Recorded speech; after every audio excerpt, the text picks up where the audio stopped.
think we are live at the moment. Let me just double check. And let's make sure that people are coming in. All right. There we go. All right, welcome everybody. Thank you for joining us today at this webinar. The topic that we've outlined for this is putting people first, how burnout prevention in veterinary organizations translates into profits.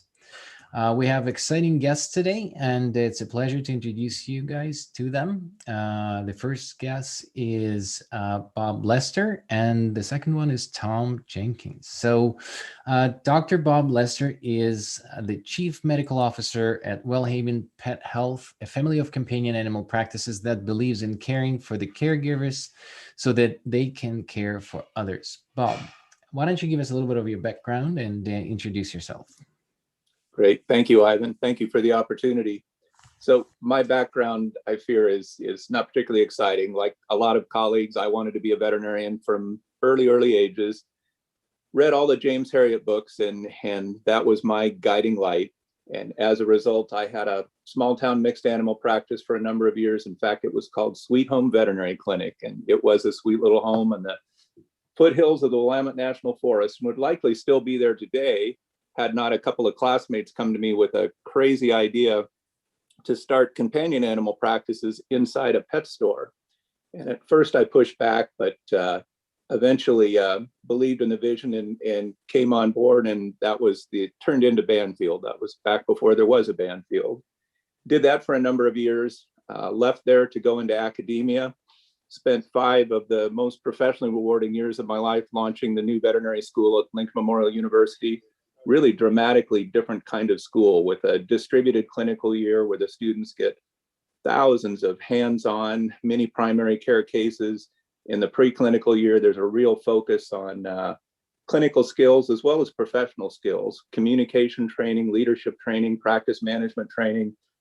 It's a remarkable institution. I left there about 3 years ago to help launch WellHaven Pet Health.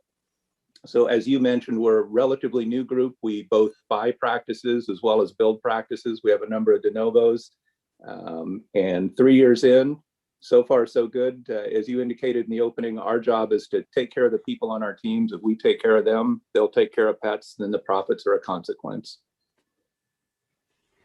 Thank you, Bob. And we'll introduce the second guest. So right out of London, UK, my friend, Dr. Thom Jenkins. He's the co-founder and the CEO of PetsApp, a mobile-first veterinary telemedicine platform enabling veterinary clinics. Thom, thanks for joining us. And can you please share with your background and your experience operating clinics in Asia and Europe? Sure. Hi, Ivan. Hi, Bob. And hi, everyone. So I'm a vet by training. Like Bob, always wanted to be a vet. Can't remember ever wanting to be anything else. Got some commercial exposure in my teens when I swapped my paper route for web development. So went to vet school with this sort of commercial interest. Graduated from Cambridge in 2012, so not so long ago. And through a bit of Googling, found a platform of 4 clinics in Beijing and decided to start my career out there and join them and help grow that business across mainland China into Shanghai, Guangzhou, Suzhou, and Nanjing, Shenzhen, into Hong Kong and Singapore. I was chief operating officer of that business. I was out there for about 4.5 years, and then came back to the UK, where I was chief operating officer of a group of 30 clinics called Village Vet, which is now part of the Linnaeus Group, which is part of Mars Pet Care, and founded PetsApp 2.5 years ago. Sit on a couple of different boards, both within veterinary and outside of veterinary. So pretty broad business interests.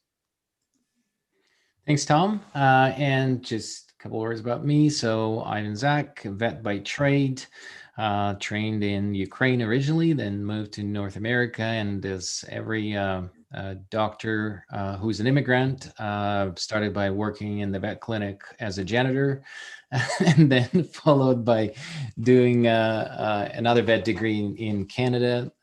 Graduated from Atlantic Vet College, worked for about 12 years as the ER vet and did a lot of relief work. Then build a platform that we coined as a workflow optimization system. It was SmartFlow, which then we sold to IDEX, where it took over the software division for the whole 9 months. And then after that, left pursuing my passion in finding the ways to optimize workflow for the veterinarians, and to research a little more about the topic of burnout and how to preserve the experience of the veterinarians going through acquisition during consolidation. So thank you guys for joining me. The topic is very dear and interesting to me. It was a part of my dissertation research about the burnout, but I wanted to take an angle to it from sort of the business aspect, not only moral responsibility, and to see whether burnout has any influence on the business in the veterinary domain. For all the listeners and visitors, please post questions in the chat box if you can. We have an amazing team on the background that is going to be providing those. We will dedicate quite a lot of time in the end to the answers, so there's enough time for Q&A. And I'll open up with just a recent report from Baraki Consulting that around 1,000 hospitals were acquired in North America in 2020, which is 50% increase from the last year. And just to outline the sort of relation to of burnout to things that happen with the practice while it's consolidated, I'd like to show a slide with just kind of outlining the classic triggers of burnout that been out there since the, I think, late 70s or early 80s by Maslach. And those 6 triggers are, let me just switch to screen sharing here. All right, so you should be seeing my screen. Yeah, so these are the 6 classic triggers. And as we're thinking about the practices that go through stress while being acquired, some of them could be emphasized more than others. So when we were talking about the lack of control, it's quite typical for the owner to benefit from the acquisition financially, but then they lose the control of their practice and the change of ownership. Another classic trigger of burnout is conflict of values. And if the organization that is acquiring the practices or the particular practice core values don't align with the people that work in this practice, then that's another trigger possible. Work overload is one of the most recognized triggers of burnout. And sometimes people think that that's the only one, but there are 6 sort of these classic ones. Insufficient reward is another one in the workplace. And there could be a lack of appreciation. People are taken for granted, or there were some promises that were given by the previous owner, and when the ownership changes, they're not maintained.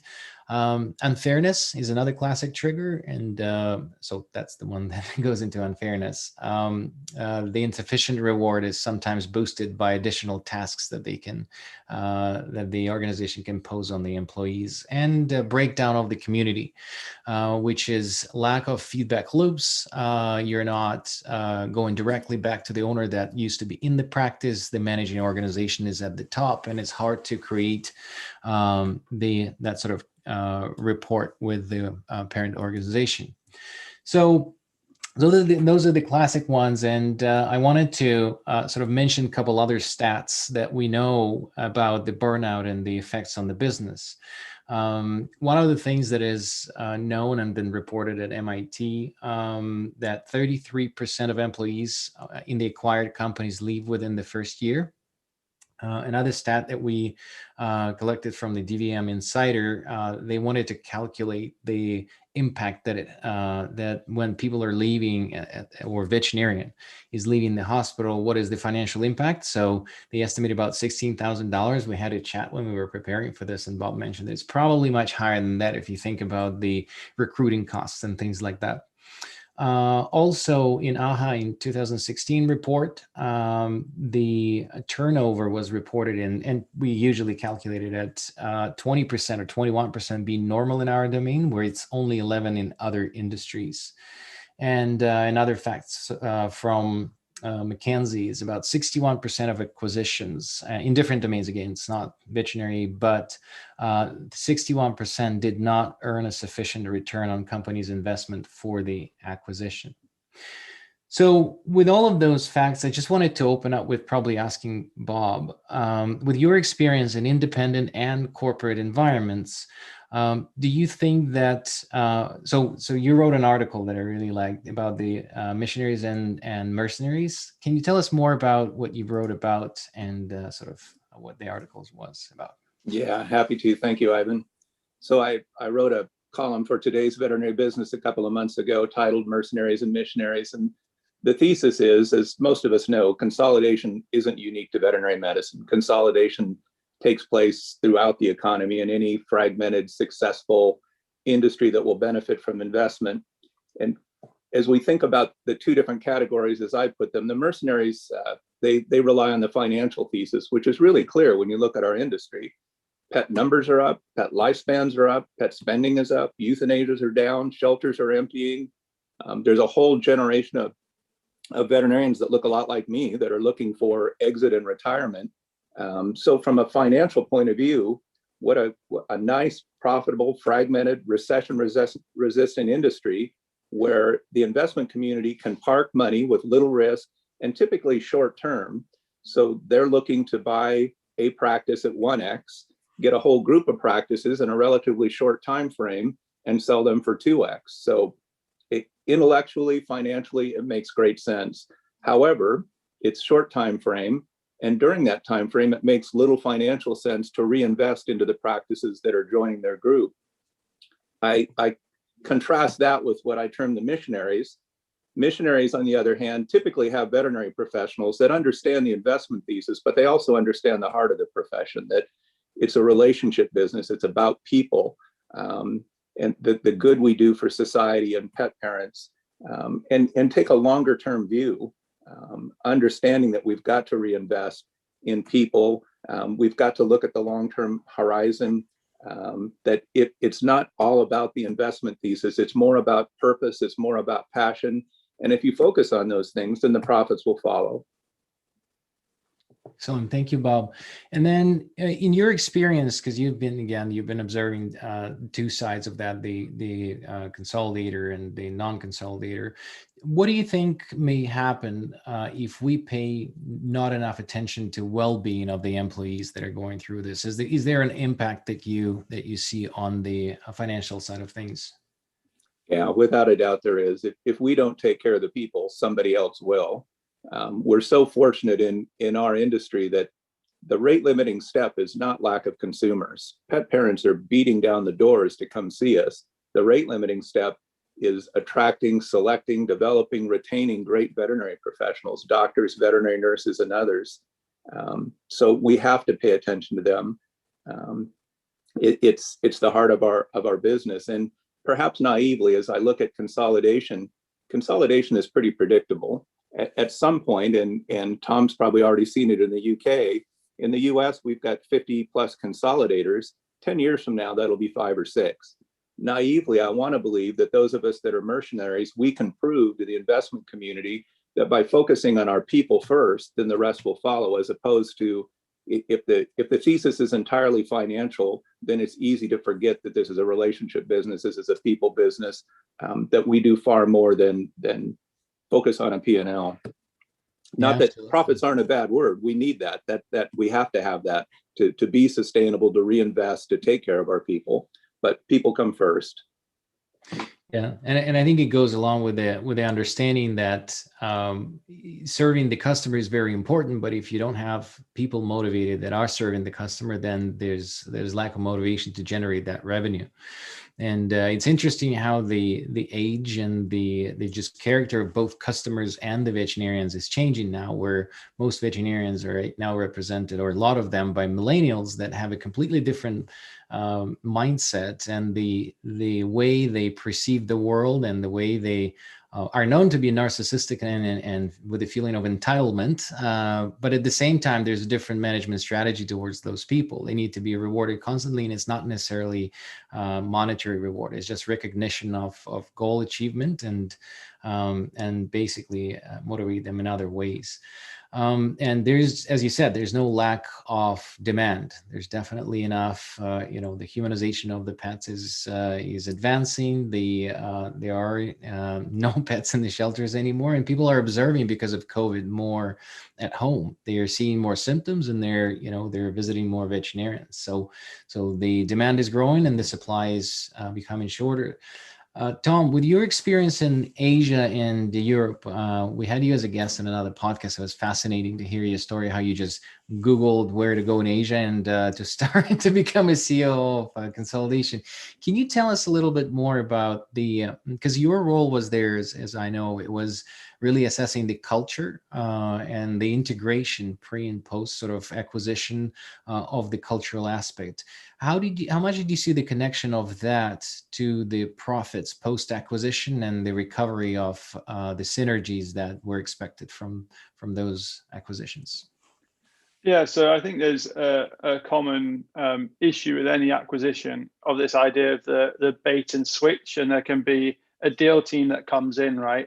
And then there's an operational team that comes in after the deal's been done and takes over, and so people are dealing with different people. And so what we try to do at both companies where I've been involved in this stuff was have the operational team involved early in terms of a non-financial due diligence process to get a sense for, is there cultural alignment here? And I think it's a worthwhile thing to do. I would say it's hard to do, so mixed levels of success. One key ingredient in being able to do it is knowing your own culture, and not everyone does. I think it's something that's very hard to do. So starting by interrogating your own culture and doing the sort of non-financial due diligence process on your own business is what's going to unlock those rewards later, because sometimes you'll find these gaps in what you say and what you do in reality, and confronting those early is the key to success, I think. That makes complete sense. And so it's not only discovering your culture and articulating it well, it's also following what you say, from what I understand. And in your experience, because you've seen it, the assessment, not only your own, but then understanding the culture in the acquired practice.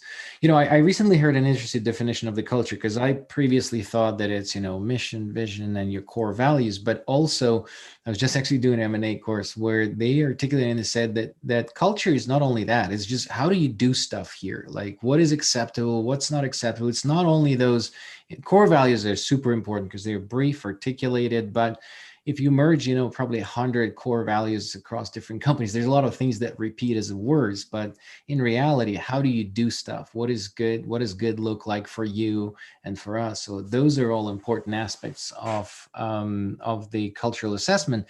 In your experience, is it more important to do pre or post acquisition this assessment? What is the best way to approach this? Both. And that's an unsurprising answer. And because if you don't do it pre, if you don't at least attempt to do it pre, then you're stuck, and you might have made an acquisition that you wish you hadn't. And I would broaden that definition of culture. I would agree with you, but what it really is a predictor of how people are going to behave, right, when you're not there. And that's super important. So one way to arrive at your culture is to look at your stakeholders and do a stakeholder mapping exercise. And your stakeholders are the investors, your customers, the pet owner, but also your patients and your team, right? That would be one set of stakeholders, I think. And if I've missed one, Bob, you can shout. But then to arrive at your strategy, which will feed into culture, you want to rank, that stakeholder prioritization. And the easiest thing in the world is to sit here and say, hey, they're all important. Yeah, they are all important. And strategy is making hard decisions. And it's like, how do you allocate your limited resource? So who's going to have priority here, right? And so what you want to do is get a sense of that for yourself. And then pre-acquisition, you can do things to see, right, how does this team order its stakeholder prioritization? And if it's way out, that might be one to say no to. And that's a really good way to answer this question of like, what is our culture? It's to invert it and say, well, what isn't our culture? What behaviors, if I observe them, does that mean they're not aligned? And then what type of business, what type of veterinary clinic do I not want to acquire? What does that business look like? And then walk through that. And now identifying that business ahead of acquisition is tough because you're at an informational disadvantage, right? The vendor, the person that's selling the business, has more information about the business than the acquirer.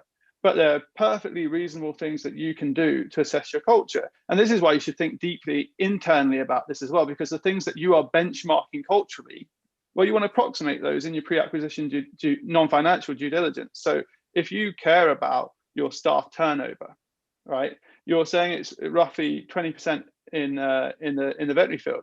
That means the average member of the team stays for 5 years. So if team is important to you, high staff turnover is probably a negative signal, probably in most cases. So that's one thing on your balance scorecard. On your due diligence balance scorecard is, okay, they have higher churn in our benchmark than in our existing business. Or if you're just starting out on this acquisition journey, then where we'd like to peg it in the industry. Those sorts of things are super valuable. Ask them appraisals. Appraisals are a real key way of communicating culture to a team, because it's telling them what behaviors do we encourage and reward, what behaviors do we discourage and not reward. And so if you ask them, what's your appraisal process, and they shrug their shoulders and they say, hey, what appraisal process? Well, that communicates something culturally, right? It might just be it's never occurred to them. It's none of these things are like an immediate red flag, just back off, but they all feed into this balanced scorecard. I feel like I could take up the whole hour talking through these things, but you get the idea. It's important to do it pre, but then when you have the business, it doesn't stop there. Now you've got to, as quickly as possible, fill the information gap. That informational disadvantage that you were at before you owned the business, it should stop existing as quickly as possible. And in acquisitions in general, it's largely that you discover downside, especially early on. You discover downside. The surprises are usually negative. If there's something really positive, the vendor's probably been shouting about it beforehand, right? So you want to confront these negatives really early, and that's hard, especially when you've been pushed to justify your investment thesis, your reason for acquisition. You've got to just say, no, okay, there's a new reality now, clean slate it, and look, what is the reality on the ground? And you could find that you do the one-to-ones with each member of the acquired team, and you find that there's some toxic elements here. Well, confronting those as early as possible, you now have a duty of care to this team. So confronting those as early as possible is key, I think. Fantastic. And we have a comment from Julie, and I like that comment. It's culture also needs to be brave in addressing what they do not want. So using that comment and what you said, Thom, actually just one more thing came to mind is the more you do up front, the more important it is for selecting. I love your concept about the balanced scorecard or on acquisition scorecard. It would be interesting to maybe expand on that a little later. But again, in that acquisition course that I just took, the professor was talking about, it's very rare that you find nice surprise after you buy a house. It's always something bad. It's not like, oh my God, there's another room here, or the basement is finished, we didn't know that. So it's always something leaky roof or something like that. So Bob, with your experience in the short 3 years, you guys assimilated close to 50 practices, and with what Thom was articulating about this sort of a filter, I would call it strategic filter. In your experience, do you guys filter out the practices? Because it's so compelling to acquire the practice with a nice fit of the EBITDA that you were looking for, the revenue that you were looking for, the mix of doctors, the location. Is there a filter that you put on and understand the culture or the degree of burnout that will just you'll make a choice not buying the practice? Yeah. And Thom describes it really well. And it is difficult pre-integration. You can't know everything, no matter how hard you listen and dig. And you have to know your culture and say no. In our experience, probably the biggest predictor of culture is really getting to know the seller. That practice owner built that team, has assembled those clients, knows that community. So spending as much time as you can listening to the seller. In our case, we talk to the seller a lot about what's your dream sheet? What does success look like for you? Should you join our group practice 6 months from now, a year from now? Do you want to take a month off and bicycle through Europe? Do you want to go from 6 days a week to 4 days a week? Do you want a new ultrasound machine? Do you want better benefits for your team? What does that look like? And as you really listen to the seller, you get a good indication of what kind of culture they have, and does that align with yours? And you have to be willing to say no if it doesn't align. Further, and this really has surprised me the last 3 years, as a relatively young, smaller group of practices, there's a lot of big players out there in the space that are after practice as well, many of which have bigger checkbooks than we do. And ironically, we found we often get outbid, and it's not unusual that we will come in 10, 50, 100,000 or more less than the bigger players, but the practice owner still elects to join our practice. That's a tremendous indication that they believe in us, we believe in them. There's a real fit there.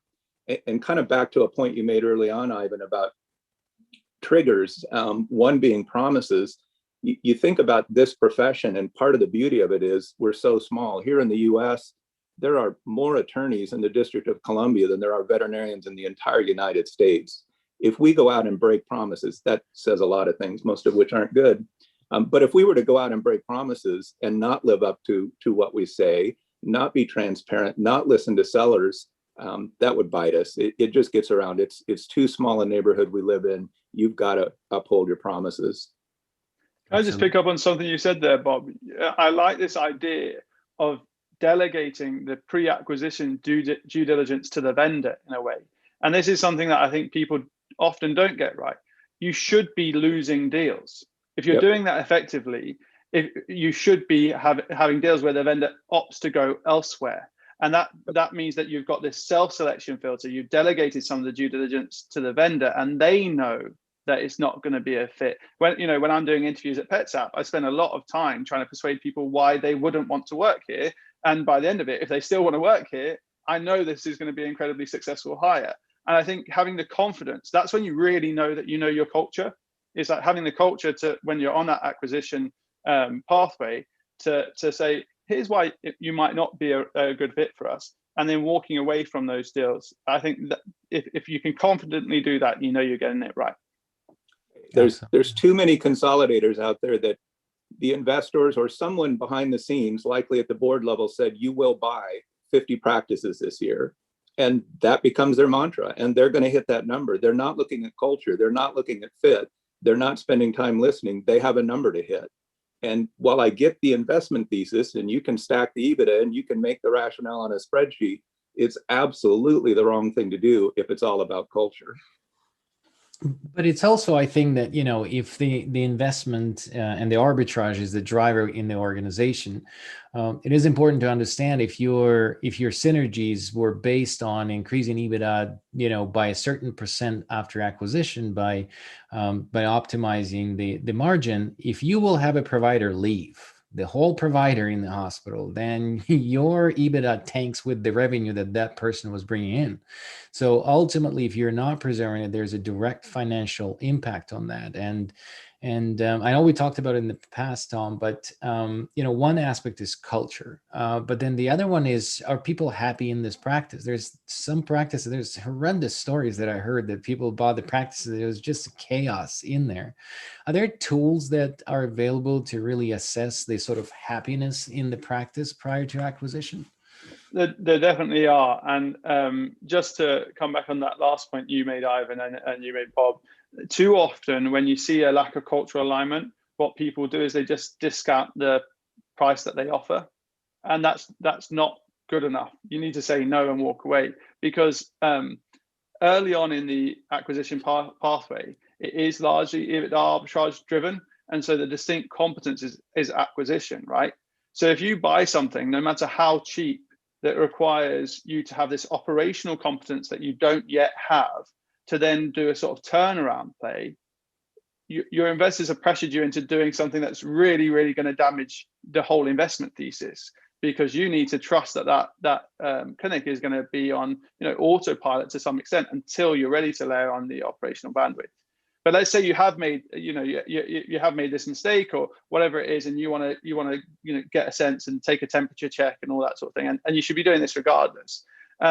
One really useful tool as a leading indicator of employee churn, of staff leaving, of team members leaving, is employee net promoter score. It's also called internal net promoter score. And you might have heard of net promoter score as a customer satisfaction metric. It can be used as an employee satisfaction metric. And you're just asking them, how likely would you be to recommend this clinic as a place of work? And they score you on a scale of 0 to 10. If they score you a 9 or 10, they're very likely to stay put, right? And if they score you a 7 or an 8, who knows? If they score you a 6 or less, they're likely to leave. And then you take your net promoter score, you calculate it in the same way as you calculate the normal net promoter score, which is your percentage of promoters, the 9s and 10s, minus the percentage of detractors. Get ready for that net promoter score to be significantly worse than your customer net promoter score. You know, sort of benchmark net promoter score is hard to talk about because it depends on customer on collection methodology. But customer net promoter score is normally in the range of 60%.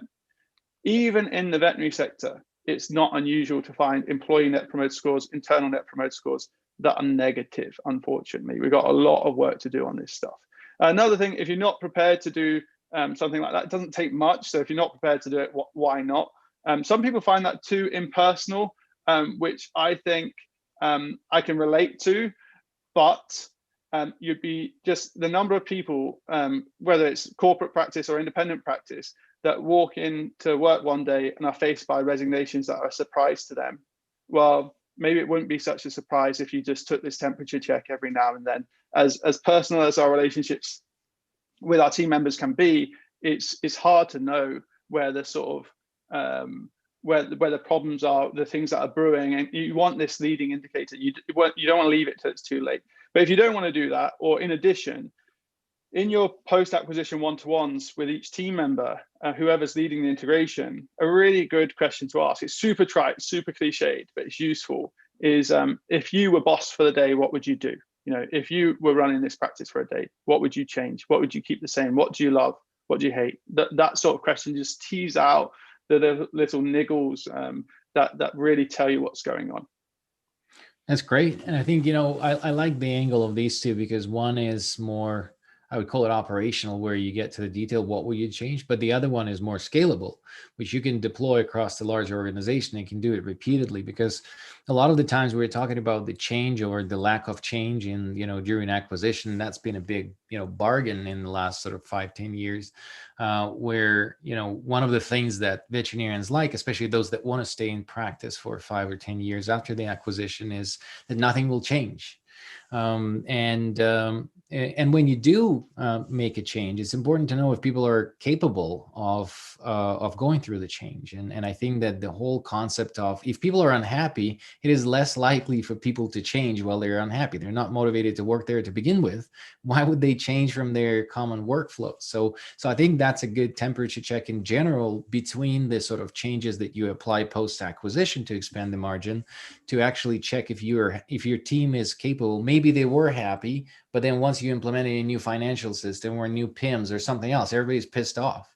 So it's not a bad thing to check. Yeah, it's really good to do it immediately on day 0, as close to day 0 as you can bear, and then do it. If you've got this 100-day integration plan, which I think is pretty common with your 30-day checkpoints along the way, in your 10 days lesson learned exercise at the end, running another internal net promoter score, employee net promoter score, it makes a lot of sense. That's too frequently to do it on an ongoing basis, but those two sort of sense checks do make sense. It's important to add, there is another question, which is, what is the main reason for your score? And giving people that open opportunity to give you feedback is important. It's excellent. But back on the topic of change. So is it, and to both of you guys, if you want to pick up this question, but is it possible, like a lot of, you know, BD comes into these hospitals and says, we're not going to change anything. We don't want to impose uniform, you know, nothing. You just guys do whatever you do. And then is it really possible? And how much transparency you need to bring with that message? Because I mean, if you're coming in and saying that we're going to fix, we're going to do everything that you hate to do, all the, you know, accounting and this and that, and then you just practice medicine, and then, so you are changing already something. So how possible it is to go with the thesis, we're not going to change anything, and actually stay with that? If you guys just open up, whoever wants to. Well, I can start, and then Thom can fill in the blanks. I make the analogy, rightly or wrongly, to marriage. In marriage, when you get married, you're still you, but things change. And change is always a struggle. Very few people embrace change. But when you come on to integrate a practice, if you've done your due diligence around culture, often they're looking for change. There's things that they recognize that they could be better at. They're looking for your expertise, for your consultation. Every single one is a little bit unique. While there may be a timeline to bring the changes that you want to bring along, you need to take the time again to listen to that team, to learn from them, to find out that, hey, in our practice, we aspire to get everyone AHA accredited. They may not be ready this month. They may not be ready next month. They know it's out there on the horizon, but I have to be sensitive enough to know what's going on within their practice to recognize when that's achievable and when that's not. So being able to treat each one as a unique integration, I think is really important. Yeah, I would agree with all of that. And it depends on your strategy, right? I think it's important not to create a false dichotomy of everything changes or nothing changes, right? Everyone sits somewhere on the spectrum of that. But for a lot of acquirers, especially in the early days of consolidation in a market, the idea is to leave well alone as much as possible. And that's, again, why the cultural alignment piece is important, because if that's going to be a successful model, you want to be able to know that the kind of behaviors that are going to be happening when you've not got the bandwidth to be checking are aligned with your strategy and with your mission. But that can only last so long. The idea that you just acquire businesses and by spreading the risk across more sort of an accumulation of smaller businesses, that's part of this EBITDA arbitrage thesis, right? But that pays out, and then the next fund comes in, the next investor comes in, and they need to have an investment thesis, and there needs to be some uplift for them. Well, EBITDA arbitrage is paid out, or the whatever's left is not going to be enough to justify the investment. So then they need to achieve some synergies, and those synergies are going to be cost reducing or revenue enhancing or some combination of the two, right? And that requires change. So sooner or later, things will change. And I think it's disingenuous to say to the acquired team that nothing has changed, because one thing that has definitely changed, 100% has changed, is the incentives. The incentives of the team have changed. They were working for an owner that they either loved or hated. And maybe there was this opportunity to buy into a partnership at some point. That might not be possible. In some cases, it might be possible. But the incentives have changed. And incentives also inform culture, because the incentives drive behaviors. So it's super complicated. But I think the long and short of it is, yes, you can change more or you can change less, but at some point, the investment rationale will turn to strategic initiatives that need to be implemented. One last thing I will say is, it's a real shame to miss out on that change opportunity. Point of acquisition is an opportunity for change, because in your 100-day post-merger integration process, whatever way you look at it, there's this period of ambiguity. And there will be some tolerance for that ambiguity. And if you say to people, look, that we're going to close the window on this ambiguity after the 100 days, but in this 100 days, I need you to bear with me as we go through this process, there's an opportunity for change there. And to say we're not going to take that opportunity because our investment thesis is EBITDA arbitrage, for someone like me who's just passionate about running veterinary clinics as well as they can be run, it's a missed opportunity. It just feels a bit boring, to be honest. Yeah, no, that's fantastic. And we have a question. We have a question from Melissa, and I kind of have maybe two sides to it. So the question is, how early in the deal should you tell your employees that you're selling the clinic? And I would split it a little, because so what I've seen a lot is basically the entire team is told on the day when the papers are signed. There's no communication anymore. It's like, hello, everybody, I just sold you all. Maybe there's a better form of that. But so two, I think, sort of tiers. One is, when there's still negotiations, that's the first tier of communication, maybe to your closer team, like the associates that work there. How early in the deal consideration or just acquisition consideration? Because when the seller decided, I'm selling the practice, do they need to consult with their associate and management team or practice manager on, this is who we're selecting, this is what we're looking for, and just discuss that? So that's one tier. And then expanding to another circle, the entire team, when is one of the recommended times? So any of you guys, if you want to jump in to answer that. I guess I can start. In my experience, it really rests with the seller, but recognize that the practice owner seller generally only sells one practice in their life. It's not like they're experienced at this. And their worry, of course, is what if I tell the team and then the deal falls apart? Or what if I tell the team and from the acquirer's point of view, they tell the team and the team all leaves. So I think, again, you have to spend time listening and talking with the seller. In the better cases, the leadership of the team is informed and they're along for the ride and perhaps even helping make the decision. When it does time to tell the team, if the seller takes the approach that calls a team meeting and tells everybody, hey, I just sold you to corporate and I'm leaving in 6 months, well, that's going to be a really difficult integration. If the seller sits the team down and says, I've thought really long and hard about this, I love you guys, you're my work family, I've looked at all the different alternatives, but the time has come for me to make some changes. And I found this great new opportunity with better benefits and career development, and your jobs are all safe. And how they tee it up, how and when they present it to the team is really critical. But again, you need to be open to listen to the seller and coach them along in this case. Thom, you've done more of these than I. What's been your experience? I would say that, in my experience, what you said, Ivan, and you said, Bob, is exactly right, that typically the vendor will tell the team, explicitly tell the team when the deal is done. In general, I believe in candor and transparency, but in terms of telling people the specifics of what deal has been done, usually when it's been signed is the only time you really can know for sure that it's been done, right? There's all kinds of things that can happen along the way. The real test for me is it a surprise to the team or not? The best teams are prepared for it and are expecting it and can completely understand. I know that there's been health issues in their family and they want to spend more time with the family, and I'm so glad that they're going to be able to realize that through this. It could, that could be one story, or obviously he or she was on path to retirement and this makes sense to me and I was prepared for it.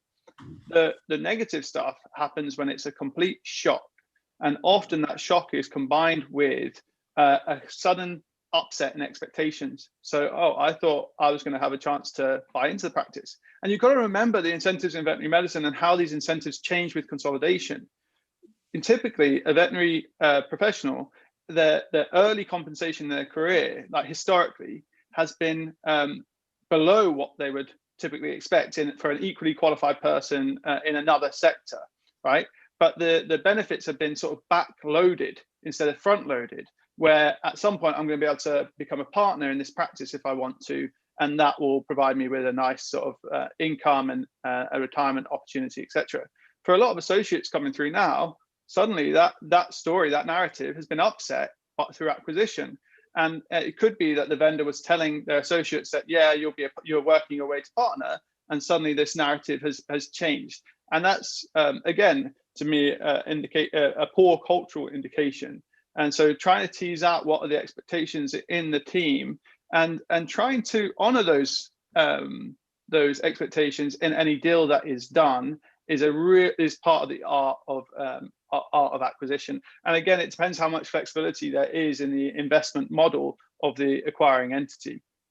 Having that flexibility can get some really good deals done in a way that keeps the team on board, because vendor retention as well as team retention post-deal are massive indicators of deal success. I know in the early days of NVA, there were numbers floating around where they were just doing great deals with great vendor retention. This is some time ago when I looked at this information. I don't know where that stands today, but they've acquired a lot of practices very quickly. And how did they do that? Well, retaining the leader within the business, to me, sounds like a good idea if you are not going to replace that with your own operational bandwidth. Yeah, no, absolutely. And, Bob, you mentioned something that alarmed me. When people say, I don't want to tell my team because as soon as I tell them, they all will leave.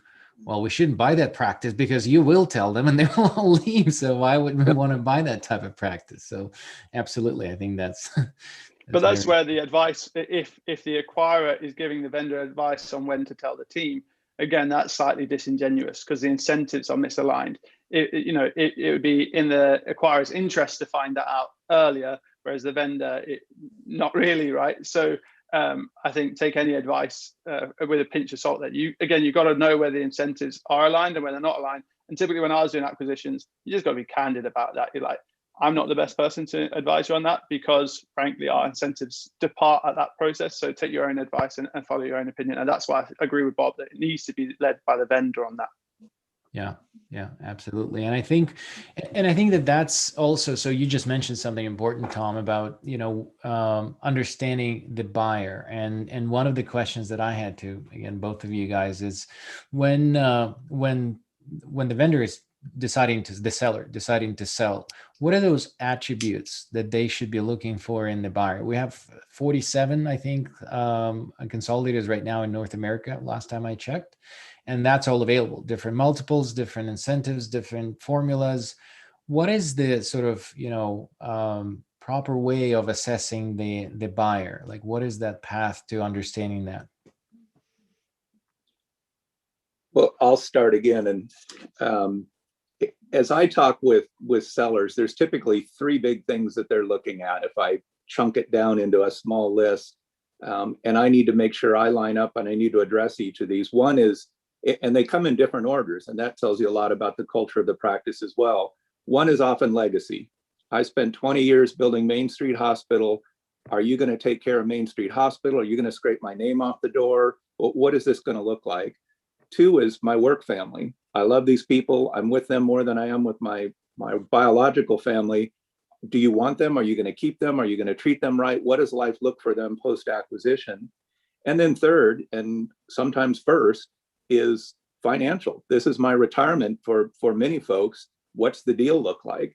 And some sellers are willing to look the other way on legacy or team if they get the biggest multiple. Others will sacrifice the multiple because they know their team will get treated best. So it's all part of that cultural due diligence to really dig in and find out what is the dream sheet of the seller? What do they really want? Does that line up with the buyer? Thom? Agree with all of that, Bob. I think you've done a really good job of sort of finding the spokes on the sort of triad.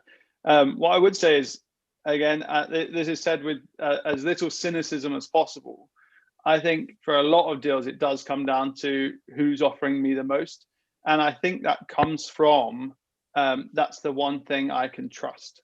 If you tell me you're going to treat the team well, when I no longer own the business, can I hold you to that? When the deal is done, can I hold you to that? If you tell me you're going to protect my legacy, what does that mean? Does that mean you're just going to maintain the brand? Like, what is my legacy? Just a logo? Like, it's kind of ethereal and hard to define what I mean by I'm emotionally invested in this business and I don't want you to rip the heart out of this business after you acquire it, right? And it's hard for me, once I don't own equity in the business, to hold you accountable to that. The one thing I can be sure of is that you transfer that amount of money into my account. And so this is another incentive that consolidators, that acquirers have, to be very confident in their culture, right? Because culture is predicting how someone behaves when others aren't looking, right? And that's a reciprocal thing. That's a reciprocal expectation. So it's not just how are the people in the veterinary clinic teams behaving when no one's looking, it's how are people leading this consolidator behaving? Like, what are the standards of behavior there? And so one thing I would really, really encourage vendors to do is take references. If the sort of harder to gauge accountability on things matter to you, if legacy matters to you, hopefully your team matters to you, and this really is going to be impactful to the future of your teams, they matter to you, take references. And that's something that's beautiful about the veterinary professions, is that people are willing to take coffee with almost anyone, right? That if you ring someone up and you see that they've sold to this consolidator who's layering on the charm to you right now, well, ask them, how did that go? Ask a few of them. It's all public. You know when these deals have happened. Just ask them. And Bob was right earlier. He said, in your pre-acquisition due diligence, spending a lot of time with the vendor is super beneficial, and finding out how the vendor thinks about their exit and the motivations for exit and how they order those things, that tells you a heck of a lot as well. But I think vendors, in the context of early consolidation, they can be forgiven for prioritizing financial because there's not a lot of other information to go on. Yeah, no, that makes and sense. one more thing occurs to me, Thom and Ivan, at least here in the US, as multiples have continued to go up and up and up, we're seeing more and more joint ventures, that there is some retained equity, that the seller vendor chooses to stay and leave some skin in the game. That I think is a really strong model. We're seeing more and more. 3 years ago, it seemed most everybody who I talked to just wanted to cash out. More and more, we're seeing people want to retain a part of the practice, which is a win-win. Then they're still there, they're guarding their team, their legacy, they've still got skin in the game, they're going to benefit from upside downstream. It's a real win, and I really like the movement towards joint ventures. Yeah, no, absolutely. And that kind of leads to, there's one comment in the question about, you have mentioned the balanced scorecard system, its implementation, the silver bullet of the talents burnout prevention. And one of the things that you just mentioned, the incentivization. So going back to those 6 triggers of burnout, number 1 is the lack of control. Well, when you leave the part of equity behind and it's 30-40% in that joint venture, that's the way to maintain that control and feeling of control with the owner, especially if it's not sort of retiring person who wants to just kind of cash out, but someone who you want them to continue working for 5-10 years. That model completely makes sense. And just to follow on those sort of burnout prevention, the reason why I brought them as an example, because those are classic 6 burnout triggers that's been out there for 30 years. Working against those and look at your environment and say, do people have autonomy? Do we provide them autonomy in their decision making and how they do medicine, or do we tell them what medications to use without explanation that this is just what we're getting from vendor management? But then explain that, but give them autonomy to choose. The conflict of values, that's another one. So work against that, align and determine the culture, the values early, and then see if align. And if some people are not aligned, maybe they're better off in another setting. The work overload, manage that properly. If you're giving new tasks to people, don't add that on top of the lack of capacity. This is a big one, Ivan. The workload is a big one, because this is where an accidental bait and switch happens for the acquirers that don't plan to create any change. It's that pitch of you get back to doing what you love, being a vet, looking after the patients, and we'll take care of the admin, the accounting, all that sort of thing. Well, actually, the informational expectations of the acquirer with their investors that they have to report to are much, much higher than your average independent practice owner. Independent practice owner might just check the bank balance once a month and see, am I cash positive? Okay, that's fine. Whereas the acquirer, suddenly they might have this massive central accounting team, but they're very hungry for information. And so suddenly the practice is like, let's see your twice daily cashing up procedure, financial reconciliation. I want to see your purchase orders and your invoices. And the team's just like, we never had to do any of this before, and you said you were going to take care of all of it. And I think that it's not on purpose. It's not. I can earnestly say it's not done on purpose, but it can be this accidental missetting of expectations. And so I think maybe it's one for the consolidators just to think about. I think does that ring a bell? Because again, your reputation catches up with you very quickly, and that will damage your investment thesis if these teams are being burnt out by you mismanaging their expectations and increasing workload when you said you would reduce it. Absolutely, yeah. The other trigger you mentioned that resonates with me, Ivan, is control, the first one. And at least here in the US, I think the early consolidators largely came from the manufacturing world. And in manufacturing, it's very hierarchical, it's very top down, it's all about line managers, and it's building followers at the local units, not leaders, where I believe as highly trained healthcare professionals, veterinarians and veterinary teams are brilliant people. They know what to do with just some consulting. They don't need that directive approach. They need a consultative approach. It needs to be very bottom up. It can't be the cookie cutter top down. Corporate said you're going to do this quarter.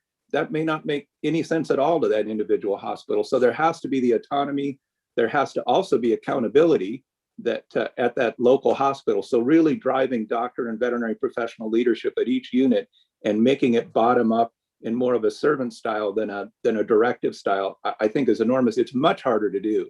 It's a whole lot easier to go hire a bunch of middle managers and hand them clipboards and checklists and send them out to tell your hospitals what to do. I believe that's the wrong way to go. And many in our industry, that's the direction they followed. Yeah, I think you're right there, Bob, that there's this upside to consolidation that often gets ignored or unexplored. And I don't much care what your ownership structure is as a veterinary practice, but if you do have this professionalization of practice management, that's one of the purported upsides of consolidation. Well, then you should be able to provide opportunities for career progression that team members never before thought possible, right? And if you're not doing that, well, what's the point? It just feels like a bad trade-off. So I think it was I could be wrong on this, and I don't want to disparage anyone or say anything out of whack with reality, but I think the AVMA not so long ago had to change their sort of charter to say that a non-vet could lead the organization, could be CEO. And the reason that they gave was a lack of depth of veterinary talent to manage an organization of that scale. I can completely sympathize and relate to that, but that's sad. I read that, I hope I picked the right organization, but I read that with sadness. And maybe we can fix that if we do recognize the breadth of talent across the veterinary professions and reward that and provide diverse career opportunities. And then we'll retain more people, more talent within the profession. So there is this upside that doesn't get talked about a lot. Yeah, I think that's a really good point, Thom. And with the consolidator community, shame on them if they're not looking for veterinary professionals to step up in a decision maker role, because they're out there. But also shame on veterinarians that aren't raising their hand and saying, balance sheets and P&Ls is just arithmetic. I get that. And I can bring you the heart of the profession and a real understanding of how to be more successful. Excellent. There's a curveball here that I wanted to ask you guys. So how do you deal with a doctor who joined a practice to not be in a corporate practice and then it's sold? I don't know if any of you want to pick that bet. Bob, Thom? Yeah, happy to speak to that. So not a whole lot you can do about that other than try and unpick why they care so deeply about the ownership structure, and are there biases there that need addressing, need challenging, and can you address their concerns? Can you allay their concerns? But if you are a consolidator, if you are a large veterinary group or a corporate or whatever word you want to use for it, that's what you are. And if someone doesn't want that, well, fine. As long as independent practices exist that they can work for, that's the breadth of strategy and range of strategies that can work in the marketplace, and the marketplace can go to work and they can go and work somewhere else. There's all kinds of reasons why people aren't going to want to work for you. And that's part of this. We actually have an article on our blog on PetsApp called "Why Wouldn't You Want to Work Here?" And if you can't answer the question of who wouldn't want to work here, then again, you don't know your culture. And it might just be that this person doesn't want to work there. So let them work where they do want to work. I think that's not meant to sound callous. I have a lot of compassion for them and try and interrogate the reasoning and make sure they are making the right decision. But if ultimately they're confident that you cannot provide what they want, let them go and do their best work somewhere else. Yeah, and to add on, well said, Thom. It comes down again to listening in that one-on-one conversation. Hopefully they'll give you the opportunity to sit down and talk with them. What is it they really want? There may be an opportunity for them to have equity within a bigger corporate. There may be an opportunity to put them in a leadership role to really hone their skills so that when they are ready to go buy a practice, they can do it on their own. Maybe you'll even help back them. Maybe they'll go build their own practice. And as the consolidator buys it back in 5 or 10 years, when they're ready to exit, there's so many opportunities there that the two passions could align if they'll give you the opportunity to sit down and talk with them. And if it doesn't fit, it doesn't fit. It's a small profession. Let's shake hands. Let's keep up. Let's see how we can help one another. Yeah, absolutely. And I think that that's one of the benefits of consolidation as it is, because a lot of people look at it from that angle. And it's like, it's bad. It's not bad. It's professionalizing the industry even more. It's creating opportunities in research and different professional paths. And And veterinarians, very commonly, I have a lot of my classmates reach out and say, how did you stop practicing? And I think it was coincidence. I created SmartFlow. But in the consolidation, there's so many paths that you can take in management and apply your knowledge of the operations of the veterinary practice, and then become an operator of consolidation. So there's tons of opportunities that are positive. There's an interesting question here about the burnout. So how should you approach the deal and post-acquisition if the vendor is burned out and doesn't have insight into this and is already causing harm in the practice? Sorry, go ahead, Bob. Thom. I was just going to say, as an acquirer, you have a duty of care to the vendor. I strongly believe that. And again, that's not sort of me being soft and mushy. That's me being pragmatic about how small this sector is and how important reputation is in the sector, as well as it being the right thing to do. And if you do see someone and they are facing burnout, one thing we know is that burnout can harm decision making and someone's capabilities to make decisions and how they make those decisions. And so it can be could be a really vulnerable time for them to be making a decision that is going to be one of the most important decisions in their career. So I would say approach with caution and care and sensitivity, and be respectful of your duty of care to them. But ultimately, it is their decision. It is their decision to make, and it could be the right thing for them. In the best of faith, it could be the right thing for them to sort of get out of that situation. But then you've got key person risks to factor in, again, pragmatically. So do see how that plays through. You've got to protect your own interests and the interests of your existing teams and the team that you're going to assume a duty of care for. So do sort of play it out and think it through. But I think you do have a duty of care to that person when they're making that decision. They're facing such a big decision. It is like someone buying a house for the first time. And I know how vulnerable I felt going through that process. It's like, I know that when I buy this, something's gonna go wrong. It's the same for the person selling the house, right? It's the same for the vendor, and it's their legacy, and it's a big deal. And you get to be part of this massive decision that they're making. And so look after them, look after each other. Yeah, not a whole lot to add. I really like Thom's approach that first, what's the right thing for the seller? We have bought practices. We've seen lots of people in those situations. So give them good advice. Again, it's likely the only time in their life they'll do it. And it may well be the best thing for them to do is to sell. However, putting my WellHaven hat on, that's not a practice I want to buy. If they're burned out, they're leaving, their team may well be damaged. And I'm happy to share that with you. You've got a saleable asset here. You've got a great practice. You've got decades on this corner. There are practices, there are groups out there that this would be a fine fit for. I don't think it would be a fit for us, but the best thing for you, doctor, might be A, B, or C. In terms of that concept in general of having a duty of care to the vendor, is another great way to win deals not based on price. A real powerful thing to do is to say to a vendor, I think you've got a year of really good growth ahead of you, and if you came back to me in a year, you'd be a lot better off. And guess what? They'll either insist on selling to you now, or they'll come back to you in a year and take that offer from you. Whereas, in all likelihood, they might have sold to someone else. So I think if you, again, I'm just giving people pragmatic reasons to behave well. It does pay off. Makes sense.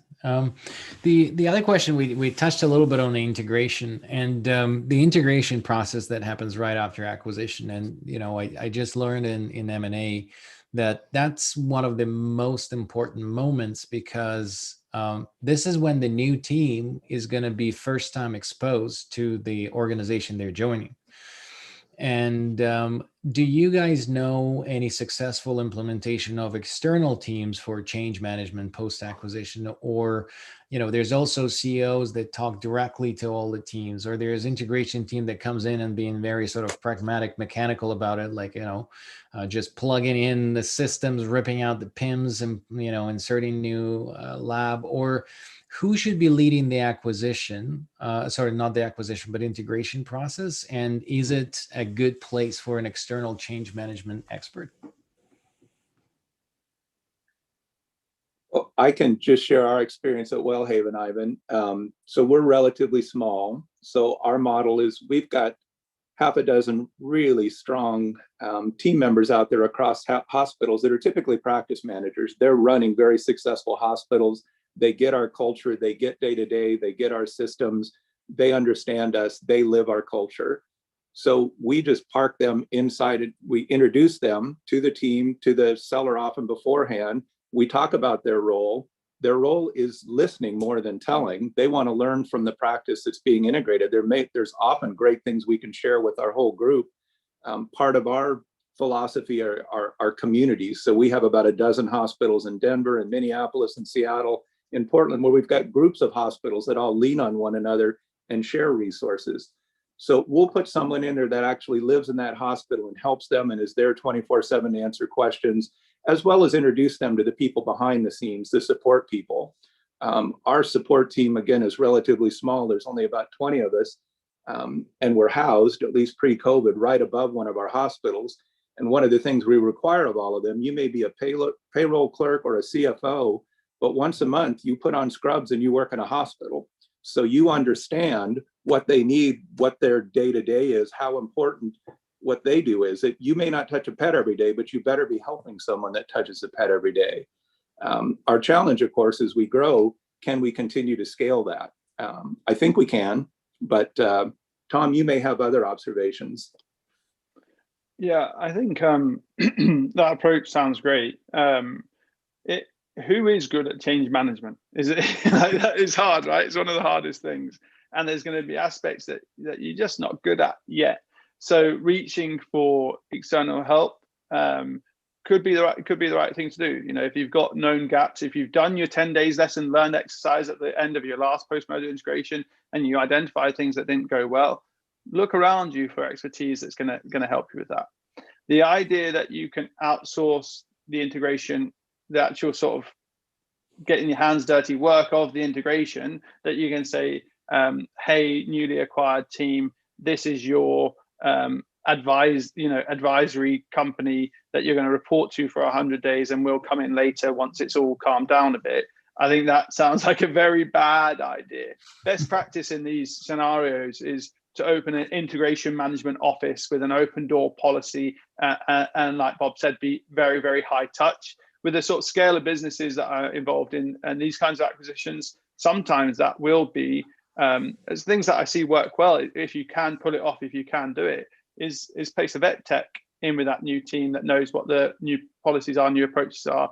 Maybe it's an area manager that was once a vet tech, but get your operations team involved in the process as early as possible.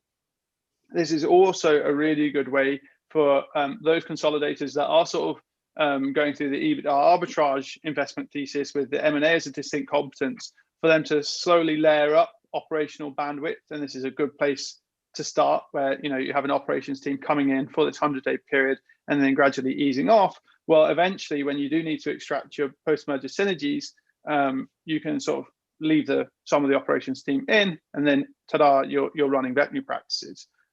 Because that switch in distinct competence from M&A to clinical, operational excellence is challenging. It's super difficult. It's really difficult. And so if you can get ahead on that, if you can get any kind of head start on that, you're onto a good thing, I think.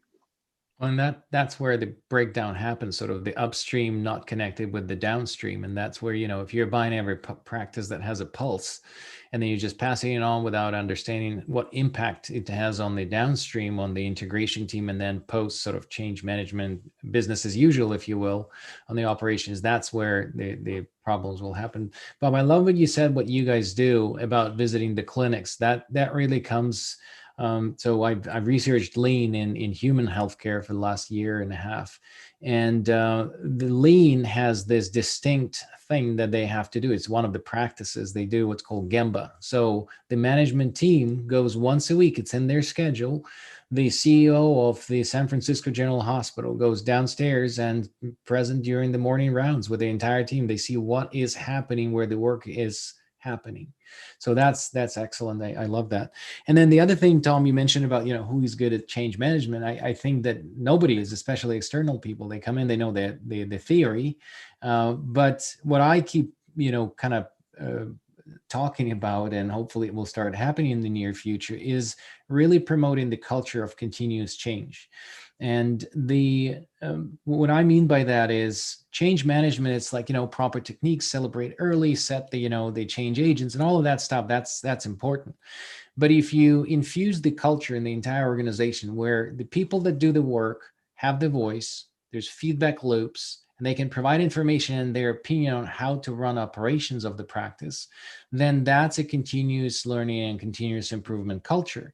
When you throw a change into that culture and ask them, how would you solve this problem?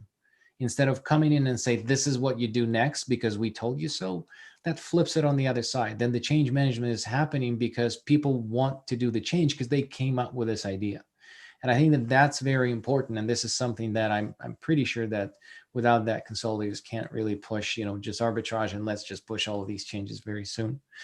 One thing I love that, Ivan. I think the idea of continuous improvement has a very receptive audience across the veterinary professions, right? And this comes back to the idea of the value of veterinary leadership.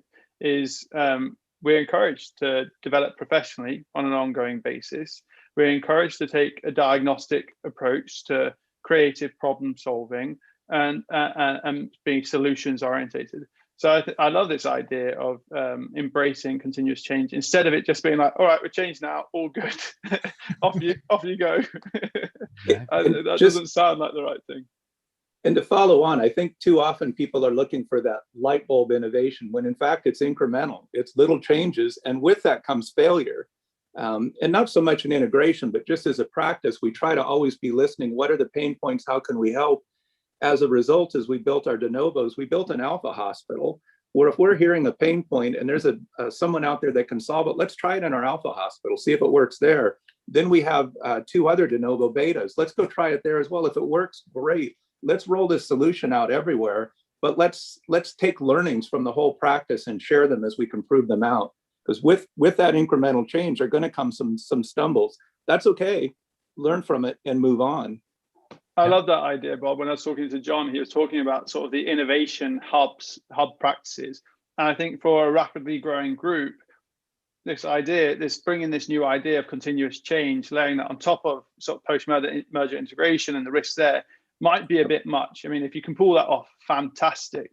But for the clinics that have been around a bit longer, I think what the large organizations don't do enough of is this benchmarking behaviors to increase the success that they have with the businesses that they're acquiring. And I think having a sort of innovation hub, having a clinic where you do innovate and you do try stuff, that's like benchmarking taken to the 11th degree. And I think that's fantastic, super exciting. Yeah, no, absolutely. And that goes back to, what is the silver bullet for prevention? The community breakdown is the 6th trigger for burnout, is when you don't have feedback loops. And if in the organization you can advise something, it's taken seriously at the top management level and say, why don't we put this experiment and then put it across? Because none of the consolidators, most of consolidators don't come in with a toolbox of available improvements on their inventory management, marketing. They come in with those theses to private equity.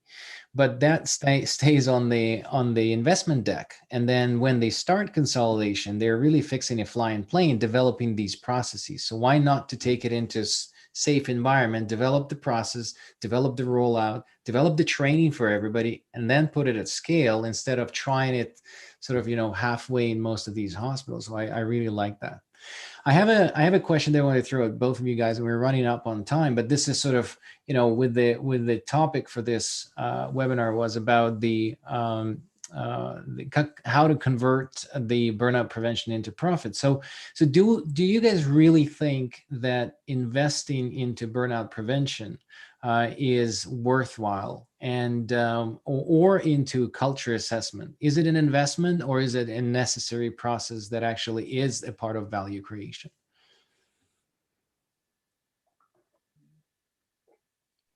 I keep coming back to culture, and it's not so much we need to invest in burnout to enhance profits. We need to go back to our purpose and our passion. We're here to help support veterinary practices, help more pets, help our people. As a result of that, you're hearing from your teams that while our business is booming, people are sometimes breaking. How can we help them? And it's not one or two things. It's the lens through which you look at things. It's how you do things. It's your employee assistance. It's your QBEX. It's AHA. It's local leadership. It's benefits. It's 4-day work weeks. It's flexible schedules. It's 100 things, but it comes with how you look at it. If you wake up one day and say, "Oh my gosh, my P&L's been impacted because of burnout," it's way too late. It's way too late. Definitely. There's this meme that I enjoyed, which was poke some fun at a CFO, and they get a lot of stick. And I've worked with many enlightened CFOs in my time, so I don't mean anything by it. But the CFO says, "What if we invest in our people and they leave?" To which the CEO retorts, "What if we don't invest in them and they stay?" Like that's the problem you're up against, right? And Yep. and you got to think what your strategy is, and your strategy is not something that you wrote down on a piece of paper or like gave yourself a pat on the back about. It is your it's the decisions that you make, and it is your stakeholder prioritization. And usually veterinary clinics are saying, we put the pet owner first, or we put the patient first, right? Well, guess what? If you want anyone to genuinely put anyone else first, you need to invest in meeting their needs, because unless their needs are satisfied, how are they going to prioritize anyone other than themselves? So yeah, it is an ongoing investment, and it is something that you just need to live all the time. And you need to just build in these ways to sense check, hold yourself accountable. That's something really valuable. If you can build a culture of reciprocal accountability, this is what I expect of you, and therefore this is what you can expect of me. And you build in checkpoints to see, are you meeting those expectations, and you allow people to hold you accountable. That's the investment you need to make to be good at this stuff, I reckon. I love the point Thom makes on prioritization. In my mind, and I tend to be visual, it's kind of a flywheel, but the priority starts with people. It's taking care of the people in our practice, our doctors, our nurses, our teams. Then they'll take care of pets. If the pets and the pet parents are taken care of, then our practice is going to do fine. Then I can reinvest in the community and nonprofits and shelters and all those things that move my heart, which goes right back to people. But it starts with the people, and that gets the flywheel going. If you start down at the bottom of the flywheel, and it's, I want a good practice P&L, and then I try to push that thing, it's really tough. Yeah, no, I love that. And, especially if organization will start implementing that as a strategic filter for initiative that they're taking, because it's one thing to talk about, yes, people first, we love people, then the customers, then the pets and everybody else. But then they say, okay, what do we do to push that margin again? And, 55 initiatives on their quarterly planning have 0 those that take care of people. Then again, you're not walking the walk, and you're just talking about these things. My favorite question about these things is, when the consolidators say that we're all about people, we're supporting veterinarians, it's all about that. How do you measure that? Show me on your weekly scorecard that you're looking at with your executive team. Where's that number? What is it? And that's really a good question to ask yourself when you're an executive team. If you're saying that, how do you measure success in supporting your people? I think that's very important. And the other question to come back to, sorry, Bob, go on. No, just a quick point. Part of the answer to that, I think, Ivan, is a veterinarian trying to prove to the investment community that putting people first is the right way to go. I should be able to point at the P&L and show my growth, my margins. Those things are superior because I invested up in the people. It's not always a straight line, but ultimately I have to prove it. Yeah, and that's the wonderful thing about this sector, is you can do well by doing good. But I do come back to the question, when you say we put the people first, which people? It's a subset of people that you're putting first. Then you want to select for that subset of people whose needs your organization can meet. Because to different people, it's not, vets and vet nurses and customer service representatives are not a homogenous mass of people with the same motivations and same needs. They're distinct, right? And so you're only ever going to be able to create this positive environment for a subset of the population. Excellent. Well, I would like to summarize, guys. I recorded a couple of things if anybody is reviewing this. So we talked about the importance of cultural assessment pre-acquisition for sure, and post. Internal NPS score, Thom mentioned about that is important to measure immediately after acquisition, and then after the assimilation, or whatever you call that term, after 100 days. And then a good question to ask employees: what will you change if you were a boss? Communication is the key with the team, and making sure that you're communicating acquisition early enough, and all the benefits of the transition, instead of just dropping a bomb, I saw you, goodbye.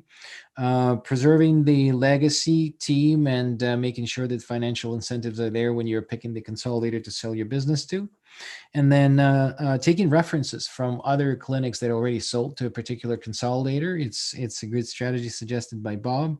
And we talked about the change management versus continuous improvement culture. So guys, I really appreciate it. It was very insightful. Thank you for joining me in here. Hopefully the listeners like the webinar. We'll have the recording. It will go on our podcast as well. And thank you very much for joining me. Enjoy that. Thank you, Thanks, Ivan. both. Thank